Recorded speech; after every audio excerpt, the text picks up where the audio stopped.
Hey, so I wanted to come back and give my honest opinion and my reaction to when Louis was called nappy headed in the seance with Claudia in episode 6 of the Vampire Lestat. Because when I first heard it, it was like a ooh, and then you just kind of let it keep going and see where we was about to go in the episode. But then even after it's been like a week since it came on, I'm like, I still feel a certain way about hearing Louis be called nappy headed. There was mainly, I would say, three main things that I would say stuck out to me when I first heard him be called nappy headed. At first, I was like, Claudia, no, you didn't, girl.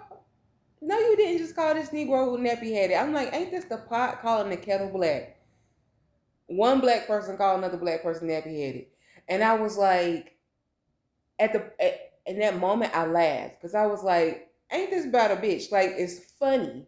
Like to hear her say that, like, girl, did you just really say that? Because we know Louis not nappy headed. We know he not nappy headed. We know his hair lay down.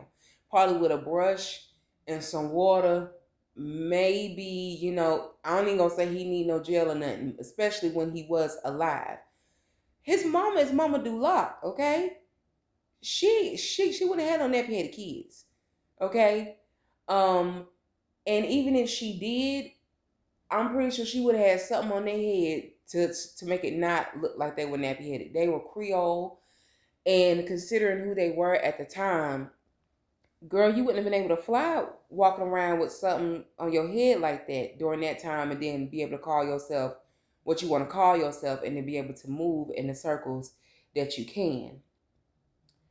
Um, the second thing I was thinking, was it Claudia's way of trying to knock Louis down a notch, especially in reference to his Creole ancestry, him being lighter skinned, him having a certain texture of hair, him, even though he's black, being able to call on, I would say, very recent non-black or maybe white or other ancestors to other himself from his blackness to be able to invalidate himself and try to make himself seem as if he's more worthy to the white people around him and for protection, because like I said, he's Creole, he's lighter skinned, yes, he's still black, but even in that intersectionality and at the same time within that shared identity, he does have some advantages that the average black person at that time, and hell, we could even say even in today's time, would not have,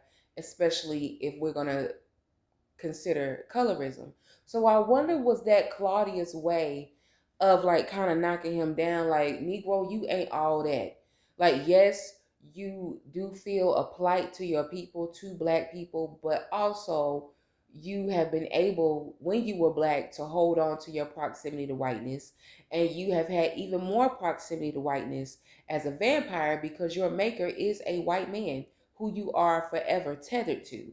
So you walking around kind of like thinking your shit don't stink. Nigga, let me knock you down, not one, not two, but at least three pegs. I'm gonna put you where you really supposed to be.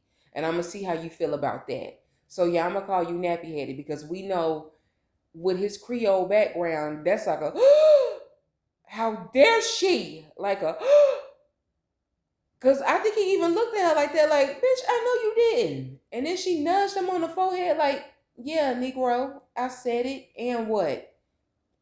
So I wonder, was that supposed to be kind of like a dig to Louis, like, yeah, I'm gonna knock you down. You ain't all that you think you are. Lastly, I just am gonna accredit it to possibly the person who wrote it was Melanin Redacted. When I heard it, I was like, now tell me ain't no black people in the writer's room.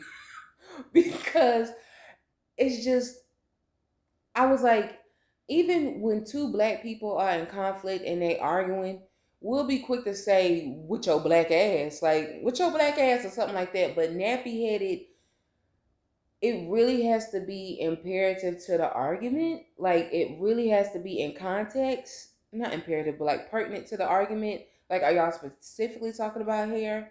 Because even now in the black community, it is like we understand like that's like a colorist dig. Like yes, we'll still say it. Well, I don't know everybody, but we understand that that's coming from like a colorist perspective. And so I was just like, is it also just indicative that when you have possibly, I don't know, but I ain't gonna say a all white, but we'll say a non-black writers room, and you're trying to write conflict between two black characters, and it just kind of feels like y'all could not wait to infer, imply, or just straight out say nigga, whether it was the or the a on the end, and it's like y'all, you be so desperate to say it that you drop the nigga card too soon and it be out of context and it don't make sense and you already showed your hand and what you really wanted to do, and it's like, yeah, now look at your ass, now you sitting there looking stupid. Because I was like, I think that's the main thing that I keep coming back to. Were the people who wrote it melanin redacted? And I was like, what even made them feel like nappy headed will fit? Now, the only time that I feel like I was saying nappy head could possibly fit is if Claudia is saying it as a dig to him to like try to undermine, or not even undermine, like just cut him where it hurts, because she is speaking out of anger and out of pain right now.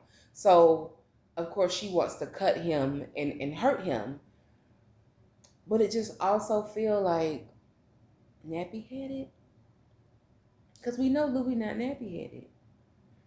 And yeah, and sometimes that's a part of the insult. Say something that you know is not true, but you just say it to like take the person aback and hurt their feelings. But it did make me wonder who wrote it and what is their skin tone. So that was I would say that was my honest reaction to Louis being nappy headed, like them saying it. Like it made me giggle for a minute because I'm like, Claudia, I know you didn't, girl. But then it was like, Claudia, I can see why you would say that to him, hurt his feelings. But then I go all the way back to the beginning and I'm like, who the fuck wrote that down on paper? Let me know how y'all feel about it when y'all heard it. Did you kind of just let it slide, or was you like, oh, hell no? Let me know.